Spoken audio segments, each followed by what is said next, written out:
all right, huge movie fanatics coming at you with something that I think we should try to do more often, which is not reviewing a movie, but something about movie world, movie business, whatever.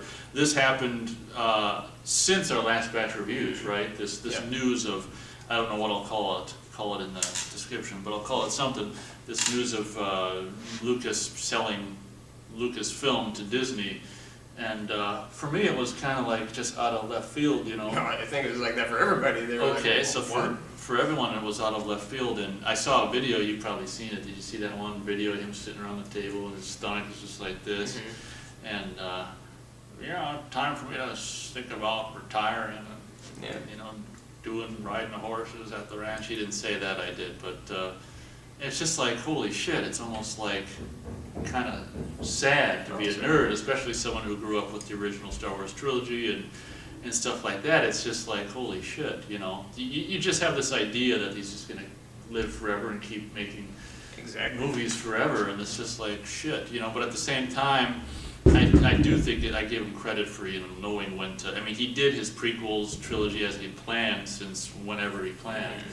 And he actually helmed all three, which I actually give him credit for, because originally he was just maybe going to do the first one and hand them off like before. But I even though, we've reviewed all the Star Wars movies, even though I don't necessarily like everything about the prequels, he went out strong in that sense of really doing something and not just dicking around for the rest of his career. And maybe Crystal Skull was a little of a misstep, I think. I liked it, but but it was a misstep. So I don't know, maybe I'll hand it off to you. I think it's, before I hand it off to you, I'll say it's a little sad, but I guess good for him. The one thing that's creepy about it is like Disney acquiring like everything, like Marvel. It's like, what are they, the Walmart of the movie studios? I mean, pretty soon it's just going to be Disney's Texas Chainsaw Massacre, you know? Well, like when I first heard Disney is going to be putting out a new Star Wars film in 2015, I was just like, well, shit, what has the world come to? We are ending in 2012, it sucks, and I was just all upset for about like 5 minutes, and then I sat down and I was like... takes a pill. Yeah, basically, and then I was like, that's not bad, because I thought about what Disney has. Disney has Pixar. I've not been disappointed with Pixar since, outside of the Cars movies, but those had to be made for weird legal reasons and stuff like that. But the first one anyway, the second one sort of redeemed it. But I love Pixar. Pixar steps up the game every single time. Yeah, absolutely. And then they also bought Marvel, and Marvel is awesome. I mean, Marvel is doing comic books movies better than anybody else. Yeah. And they own the Muppets. And the new Muppet movie was freaking extraordinary. Much better than any Muppet movie that had come since probably the first movie in, what was that, 79? Oh, I don't keep track. I'm a huge Muppets fan. So then I was sitting there and I'm like, alright, they own that. And in the 90s, they owned Miramax. And Miramax put out some of the best movies of the time. Reservoir Dogs, Pulp Fiction, My Precious, Clerks and Chasing Amy. My Precious Clerks. They put out all these masterpieces of 90s cinema that are multi-award winning from pretty much everywhere. What are you getting at?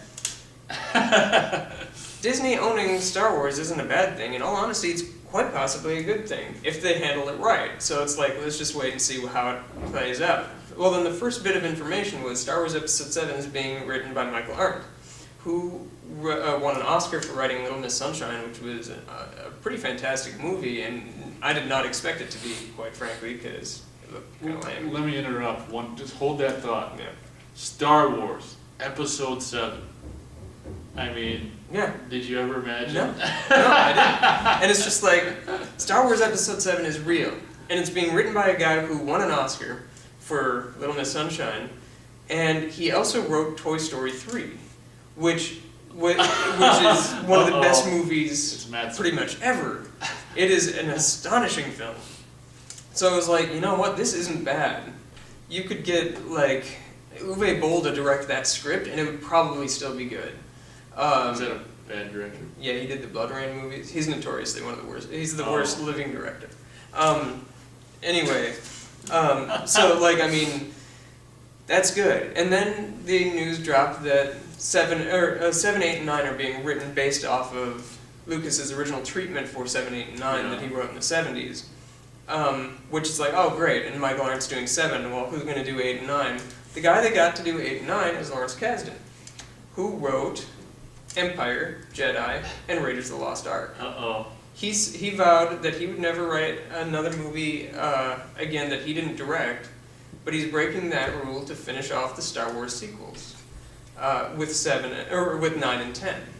And you know what? Wait, how many? 7, 8, 9, 10? Or not 9, I meant 8, 9, yeah. Okay. So yeah, he's gonna finish it off with 8 and 9, and I'm like, Lawrence Kasdan back. I feel Star Wars is in perfectly comfortable hands. Like that is. Well, I wasn't privy to all this information. I mean, like that doesn't sound bad. No, that sounds glorious, doesn't it? Taken out of Lucas' hands could be good. Perhaps. There's some people who are being thrown around as potential directors, and well, they haven't contacted me. Some of them I'm perfectly fine with. Some of them I think are just wet dreams. Paul Verhoeven. No, but Brad Bird was the first name thrown around, and apparently he was approached, but he had to turn it down because he's doing his own solo project for Episode 7. But he said no to 7. That doesn't mean that he's not going to come in and do 8 or 9, but. He did great with Mission Impossible. He did absolutely great with the last Mission Impossible, and he did great with The Incredibles and Ratatouille. I would see, like, Brad Bird's Star Wars. Jon Favreau's been thrown around. It's not a bad idea. J.J. Abrams has been mentioned. He'd be a good choice. Steven Spielberg has been mentioned. Come on. I mean, Spielberg wanted to do Return of the Jedi. That's he was right. going to, and he didn't. And he really wanted to be involved in some way in Revenge of the Sith, so he got a scene. But like Spielberg's the opening pilot stuff with Obi-Wan and Anakin flying into Grievous's. How much of it? He did the opening, like the opening kind of thing. The opening is what, the shot? Yeah, like everything, like up until they get into the ship. That was Spielberg's. He directed it? Yeah. Oh, that's why it was good? I think it's a little too much, in all honesty. But like maybe a whole Spielberg movie, that would be kind of cool. They're throwing a bunch of directors' names out there that I'm not disappointed with virtually any of them. Matthew Vaughn is another one. He did X-Men First Class. Frick me. X-Men First Class was great. So I'm like, you know what? I'm all set for the new Star Wars movie. I'm right there.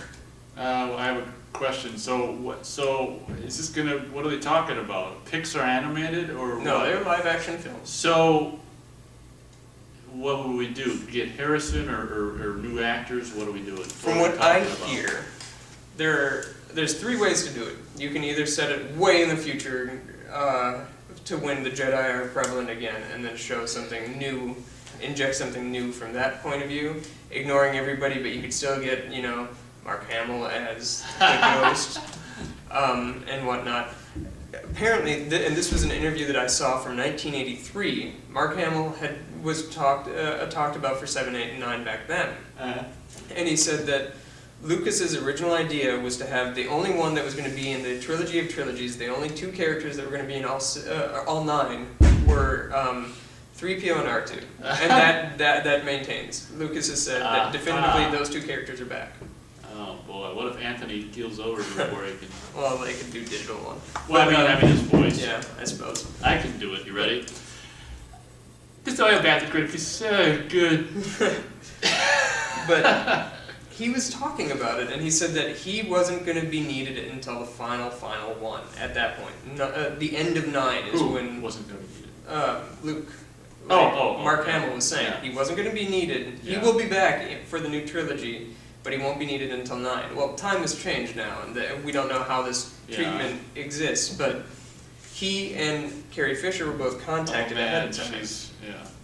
And so it sounds like they might play a role, whether or not it's following, it probably wouldn't be following them, but maybe their kids, and they would just be there, sort of like old Obi-Wan was in 4, 5, and 6.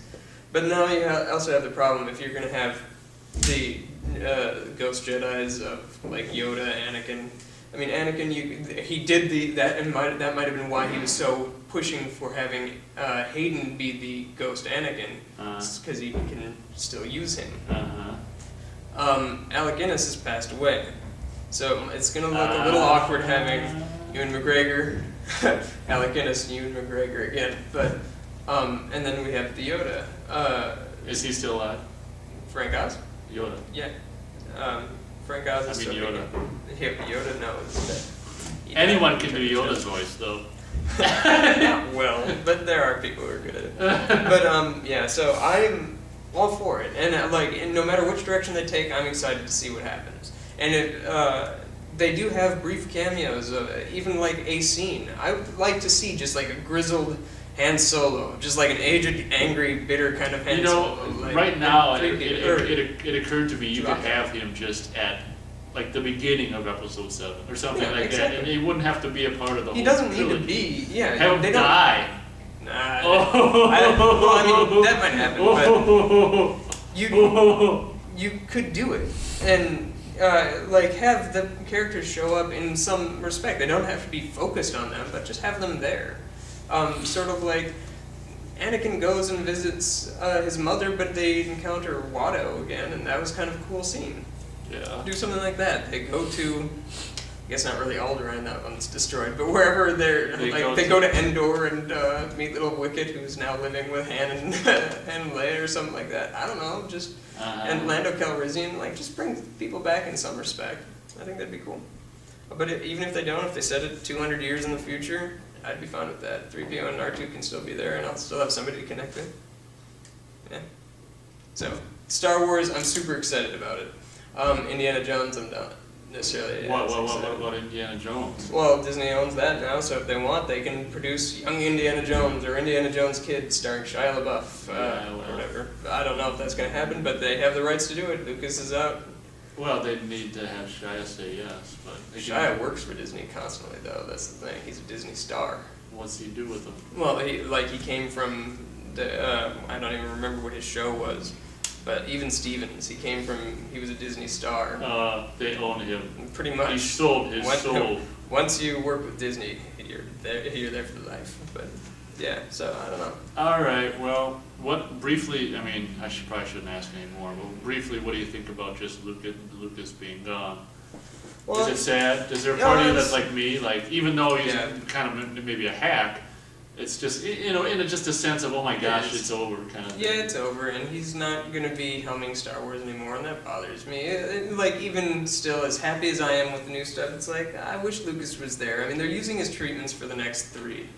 If they, and I'm sure Disney will do like 10, 11, 12, 47. Probably. I mean, they'll theoretically could be making them from now until the end of time, but Lucas will be Exactly. involved for the next 3, at least in treatment form, which I'm kind of fine with. And he said he'll be there as a consultant because he knows everything anyway. So, I mean, I'm happy about that, but not to see any more directed by George Lucas, as if there's all that many. But I mean, like, just the fact that he's gone is kind of sad. But, yeah. I'm disappointed, but at the same time, he wants to do his own things, and he says he's going to be making movies. He got $4.5 billion for selling Lucasfilm. Not too And shabby, yeah. He sold, he put 400 into, or no, not 400. He put the $4 billion into children's education. He donated it, and he just kept the 0.5 for himself to fund personal film projects that he says these are movies that you're probably never going to see. And they'll probably open up the vault after he passes away, and then we'll have like George Lucas's opus about an apple or something like that, or I don't know, but whatever he's going to be making, and we'll see those before the end of time, I'm sure. Sounds good. Yeah. Disney owns Star Wars, yay. You want Disney to own everything? Is that? No, I don't necessarily want them to own everything. I mean, well, but they know how to handle things, and they just seem to be the money managers at this point. Like, they're like, all right, you need this amount of money to make the Avengers, and you can do anything you want, go for it. And he did. And that movie took some bold steps, and the next one is probably going to take a lot bolder. Joss Whedon says he's going to go bigger by going small. And his way of going small is having it be much more personal film. You've already seen The War. You don't need to see anything like that again. What you need now is the private drama, and he wants to do that with the next Avengers, and I'm all for that. That is great. And Disney, God bless him, is like, yeah, that's the movie you're going to make. If that's what you want to make, that's what you're going to do. that's cool. So. All right. Thanks a lot. Did you hear everything from me you wanted to know? Are you happy about it? Or? Well, I think, I don't know. Disney just buying up everything's kind of creepy to me, I guess. Okay. Oh, happy about, I mean, I don't know. I mean, when you, I was, like I said, I wasn't aware of that, Mm-hmm. those people being involved in writing. So that's hopeful, actually. Yeah. So, I mean, I don't really, I mean, whatever. Depending on what they hand, I mean, I don't really care. I mean, it'd be, you know, when you see episode 3 and you think, okay, this is the last Star Wars movie, you just kind of, it's hard to get it back out of that. It's just like, you know, it's just the last Star Wars or not. Now it's not, and it's just like, it's kind of like a give me a break situation. Yeah. But we'll just see what develops. Yeah. It doesn't. At the end of the day, it doesn't really matter one way or another. We'll just see what they come up with. Yeah. I'm a huge Star Wars fan, so I'm ready to go back. Sounds great. Thanks for watching.